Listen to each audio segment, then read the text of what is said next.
India's number 1 varicose veins hospitals అబీస్ను సంప్రదించండి. మీ నొప్పి లేని ప్రయాణాన్ని ప్రారంభించండి. హలో అండి, అందరికీ నమస్కారం. నా పేరు మాధురి. మీరు చూస్తుంది సుమన్ టీవీ నెట్వర్క్.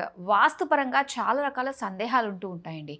ఇంట్లో మిర్రర్ ఏ దిశలో ఉండాలి, ఏ దిక్కును పెట్టాలి, ఏ గదిలో పెట్టాలి, ఎటువైపుకి పెట్టాలి, వాస్తు వల్ల అంటే మనకి మిర్రర్స్ పరంగా కూడా వాస్తు వల్ల చేంజెస్ కనిపించి మన జీవితంలో కూడా మార్పులు వచ్చే అవకాశాలు ఉంటాయంటండి. చాలామందికి తెలుసు, చాలామందికి తెలియదు కూడా.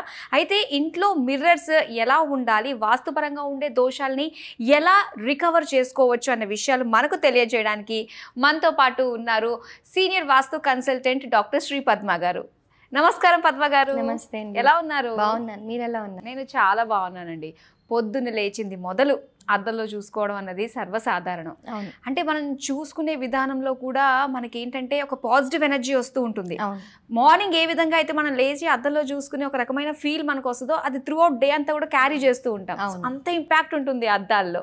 అయితే వాస్తు పరంగా అద్దాలు ఎటు ఉండాలి, ఎటు ఉండకూడదు, ఒకవేళ రాంగ్ డైరెక్షన్లో ఉంటే ఎటువంటి రిజల్ట్ ఎదుర్కొనే అవకాశాలు ఉంటాయన్న విషయాలు తెలుసుకోవాలనుకుంటున్నామండి. అసలు వాస్తవానికి అద్దం విషయానికి వస్తే ఇది చాలా, మీరు అన్నట్టుగా పొద్దున్న లేచిన దగ్గర నుంచి రాత్రి పడుకునే వరకు అద్దానికి చాలా ఇంపార్టెంట్ రోల్ ఉంటుంది మన జీవితంలో. అయితే ఈ అద్దము అనేటువంటిది ఏంటి, ఇప్పుడు మనం దాంట్లో ఎలా చూస్తామో అది మనకి అలాంటి రిఫ్లెక్షన్, అలాంటి ఇమేజ్ని మనకి మళ్ళీ వెనక్కిస్తుంది. ఇప్పుడు మీరు ఒక ముళ్ళకంపని తీసుకొచ్చి దాని ముందు పెట్టారనుకోండి, ముళ్ళకంపే కనిపిస్తుంది. ఒక పూల గుత్తినో ఫ్రెష్ ఫ్లవర్స్నో అలా చూసారనుకోండి, అలాగే కనిపిస్తుంది. నవ్వుతూ చూస్తే నవ్వుతూ కనిపిస్తుంది, ఏడుస్తూ చూస్తే ఏడుస్తూ కనిపిస్తుంది. అంటే ఏంటంటే దాని గుణం ఏంటి, అది ఏది చూస్తుందో అది రిఫ్లెక్ట్ బ్యాక్ చేస్తుంది. సో ఇక్కడ ఎనర్జీస్ విషయానికి వచ్చినప్పుడు కూడా సేమ్ అదే రూల్ మనం అప్లై చేస్తాం అనమాట. ఇప్పుడు ఒక్కొక్కసారి ఈ అద్దాలని ఏం చేస్తూ ఉంటారంటే ఇంటీరియర్ డెకరేషన్ వైజ్గా రకరకాల ప్లేసుల్లో పెడుతూ ఇంటి ఎంట్రన్సెస్లో పెడుతూ ఉంటారు. ఎందుకు, ఇంటి ఎంట్రన్స్ పెద్దగా విశాలంగా కనిపిస్తుందని. ఓకే. ఇప్పుడు అదే రూల్ మనము మన ఎక్కడికైనా బట్టలు కొనడానికి వెళ్ళాం, షోరూమ్స్లో చూస్తాం, ట్రయల్ రూమ్స్ ఉంటాయి. ట్రయల్ రూమ్స్లో ఎలా ఉంటుంది, 4 వైపులా అద్దాలు ఉంటాయి. ట్రయల్ రూమ్లోకి వెళ్ళేసరికి ఆ బట్టల్ని చూసి అది ట్రయల్ చేసుకోవాలనే థాట్ కంట అది వేసుకున్నాక మనం ఎలా కనిపిస్తున్నాం అని చెప్పి మనం డైవర్ట్ అయిపోతాం. అక్కడ ఆ లైట్లకి ఆ డ్రెస్ వెలాతెలా పోతున్నా కూడా మనకి ఎంతో అందంగా కనిపిస్తుంది. అంటే అది ఒక భ్రమని కూడా మనకి ఇస్తుంది అనమాట. అలాగే ఈ అద్దాలని ఎప్పుడైతే మనం అలాంటి ప్లేస్లో పెడతామో, చిన్న రూమ్లో పెట్టినా, చిన్న క్యాబిన్లో పెట్టినా కూడా అది పెద్దదిగా కనిపిస్తుంది. సో మనకి ఇంటీరియర్ డిజైనింగ్ చేసే వాళ్ళకి ఇది బాగా తెలిసి ఉంటుంది. అందుకే వాళ్ళు ఏం చేస్తారు, ఎక్కువగా ఎక్కడైనా చిన్న చిన్న స్పేసెస్ ఉన్నప్పుడు ఈ అద్దాలని వాడతారు. అప్పుడు ఏమవుతుందంటే ఆ స్పేస్ కొంచెం పెద్దదిగా అట్రాక్టివ్గా కనిపించేందుకు అవకాశం ఉంటుంది. సో ఈ విషయాన్ని దృష్టిలో పెట్టుకుని ఏం చేస్తారంటే ఈ అద్దాలని ఎంట్రన్సెస్లో పెడుతూ ఉంటారు. వాస్తవానికి అద్దం అనేటువంటిది ఎంట్రన్స్లో కొంతమంది చాలా మంచిది అని అంటారు.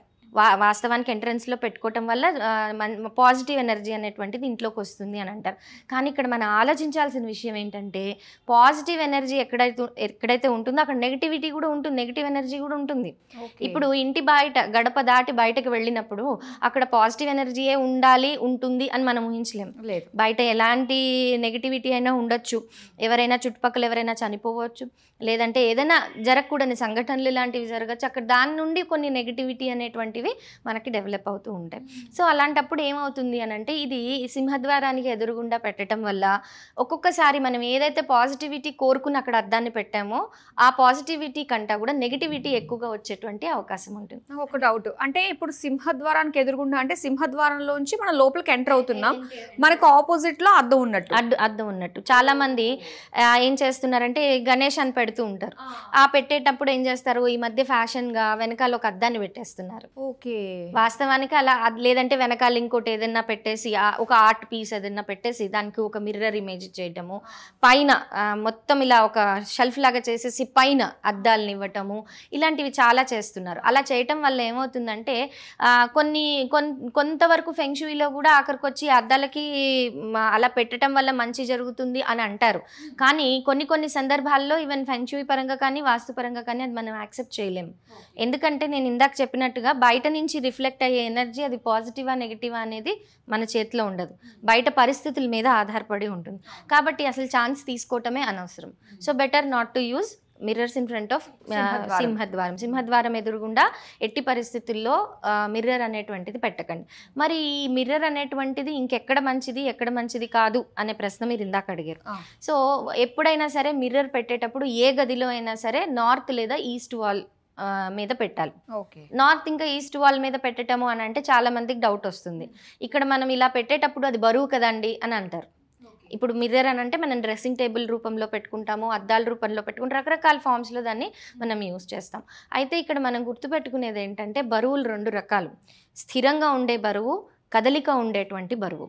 ఎప్పుడైనా సరే కన్స్ట్రక్షన్స్ అనేటువంటివి చేసినప్పుడు ఎక్కువ దోషాలు అనేటువంటివి వస్తాయి. అంటే ఏ జోన్లో అయితే బరువులు పెట్టకూడదు, ఉత్తరం కానీ ఈశాన్యం కానీ తూర్పులో కానీ కన్స్ట్రక్షన్ వైజ్గా సిమెంట్, ఇసుక, మట్టి ఇవన్నీ వేసి ఎప్పుడైతే మనం కన్స్ట్రక్షన్ చేస్తామో వాటికి దోషాలు ఎక్కువ వస్తాయి.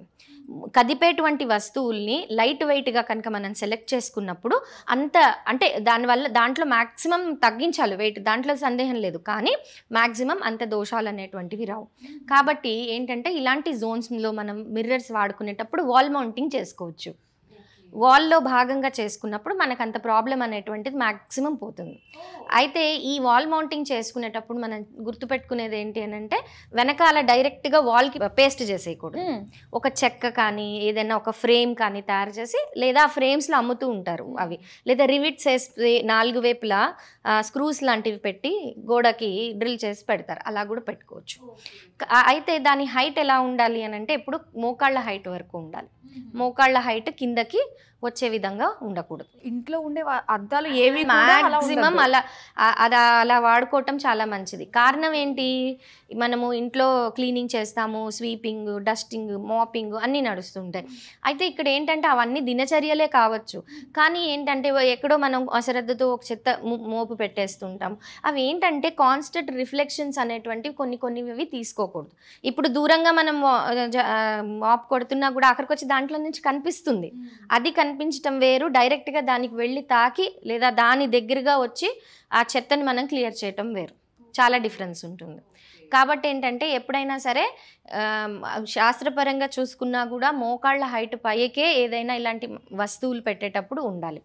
ఇంకొకటి ఏంటి, బెడ్రూమ్స్లో తరచుగా మనం బెడ్రూమ్స్లో మనకి డ్రెస్ ఏరియా లేనప్పుడు బెడ్రూమ్స్లో ఎక్కడ చేస్తారు, చాలామంది షెల్ఫ్ల పైన పెట్టేస్తూ ఉంటారు, లేదంటే ఏదైనా గోడకి పెట్టేస్తారు ఇందాక మనం అనుకున్నట్టు. సో అలాంటప్పుడు ఏం చేయాలి, మంచానికి ఆపోజిట్గా పెట్టకూడదు. మంచం మీద పడుకున్న వ్యక్తి ఎవరైతే ఉంటారో వాళ్ళ బాడీ పార్ట్స్ ఏవి కూడా దాంట్లో రిఫ్లెక్ట్ కాకూడదు. అలా రిఫ్లెక్ట్ అయినట్లయితే health problems, severe health problems కూడా వచ్చే అవకాశం ఉంటుంది, పీడకలలు లాంటివి వచ్చే అవకాశం ఉంటుంది. కాబట్టి ఏంటంటే ఎప్పుడైనా మిర్రర్స్ అనేటువంటివి వాడినప్పుడు చాలా జాగ్రత్తగా మనం వాటి ప్లేస్మెంట్ అనేటువంటిది చూసుకోవాలి. ఒకవేళ ఆల్రెడీ మా దగ్గర ఉందండి, మేము ఇప్పుడు తీయలేము, మంచం ఆపోజిట్లోనే ఉంది, మనం తప్పట్లేదు అనుకున్నప్పుడు దానికి ఒక తెరనో ఏదో ఒకటి మీరు పడుకున్నప్పుడు అట్లీస్ట్ మీ ఇమేజ్ దాంట్లో రిఫ్లెక్ట్ కాకుండా ఏర్పాట్లు చేసుకోవాలి. ఓకే, దానికి అప్పటికప్పుడు ఏంటంటే ఏదైనా తెర లాంటిది కట్టుకున్నా తప్పదు. ఇప్పుడు మనకి యాక్చువల్గా ఆ ప్లేస్మెంట్లో ఉండొద్దు, కానీ ఇప్పటికిప్పుడు మనం మార్చలేము, దానివల్ల నెగిటివ్ ఇన్ఫ్లుయెన్స్ వస్తుంది మనకి అన్నప్పుడు ప్రస్తుతం తాత్కాలికంగా అయినా దానికి ఒక తెర వేసేయండి. మీరు యూస్ చేసుకున్నప్పుడు తీసుకోండి, యూస్ చేయలేనప్పుడు దాన్ని వేసేసి ఉంచండి. అప్పుడు దానివల్ల చాలా వరకు ఒక పాజిటివిటీ అనేటువంటిది చూడగలుగుతాయి. ఈవెన్ టీవీ అయినా సరే స్క్రీన్ ఆఫ్ ఉన్నప్పుడు బ్లాక్ కలర్లో మనకు అది మొత్తం దాంట్లో మన రిఫ్లెక్షన్ కనిపిస్తుంది. అంటే ఇక్కడ ఏంటంటే కేవలం అద్దం అనే కాదు, ఏ వస్తువు అయినా సరే రిఫ్లెక్షన్ ఇచ్చేటువంటి వస్తువుకి ఆపోజిట్లో కూర్చుని మనం చదవటము, కాన్సన్ట్రేషన్తో చేసే పనులు, నిద్రపోవటము ఇలాంటివన్నీ చేయకూడదు. ఎలా ఒక నిప్పు రిఫ్లెక్ట్ అవ్వటము, కిచెన్లో ఉన్న నిప్పు అద్దంలో రిఫ్లెక్ట్ అవ్వటము, గాజు త్రూ రిఫ్లెక్ట్ అవ్వటము, ఇలాంటివన్నీ కూడా చేయకూడదు. జనరల్గా కిచెన్లో మనం చూస్తూ ఉంటాము, ఎగ్జాక్ట్గా ఆపోజిట్లోనే డైనింగ్ ఏరియాలో మనకి వాష్ బేసిన్ ఉంటుంది, దానికి మిర్రర్ పెడతారు. 90% ఇళ్లలో అలాగే ఉంటుంది. సో అది రిఫ్లెక్ట్ అవ్వకూడదు అనమాట. అంటే మన పొయ్యిలో ఏదైతే నిప్పు మండుతూ ఉంటుందో మన స్టవ్లో ఆ నిప్పు అనేటువంటిది మిర్రర్లో రిఫ్లెక్ట్ కాకూడదు. అది మీరు ఒక్కసారి తీసి చూడండి, మీకు ఎంత చేంజ్ వస్తుందో. హెల్త్ కానీ ఫినాన్షియల్గా కానీ, అంటే ఆర్థికంగా డబ్బులు ప్రాబ్లం ఉన్న వాళ్ళు, హెల్త్ ప్రాబ్లం ఉన్న వాళ్ళకి ఇలాంటి పరిస్థితి ఏదైనా ఉందనుకోండి, అది తీసి చూడండి, మీకు ఒక 10-15 రోజుల తర్వాత కొంచెం చేంజ్ అనేటువంటి ఖచ్చితంగా కనిపిస్తుంది. అంత ఇంపాక్ట్ ఉంటుంది దానికి. సూపర్ అండి, చాలా ఉంది అది తెలుసుకోవడానికి. అండ్ మిర్రర్ గురించి అంటే చాలా వరకు కవర్ చేసాము. ఇంకా మీకు చాలా డౌట్స్ ఉండే ఉంటాయి ప్రతి ఒక్కరికి కూడా, వాళ్ళ ఇంటి వాస్తు అనుగుణంగా వాళ్ళు పెట్టే విధానం బట్టి. సో ఏ డౌట్స్ ఉన్నా కూడా కమెంట్ సెక్షన్లో మెసేజ్ చేసేయండి. సో దాని తగ్గట్టుగా మనకి శ్రీ పద్మ గారు మీ యొక్క క్వశ్చన్స్కి ఆన్సర్ చేస్తారు. అలానే డైరెక్ట్గా మీరు కన్సల్ట్ అవ్వాలి అనుకున్నట్లయితే సో నెంబర్ కూడా మనకి ఇస్తున్నారు స్క్రీన్ పైన.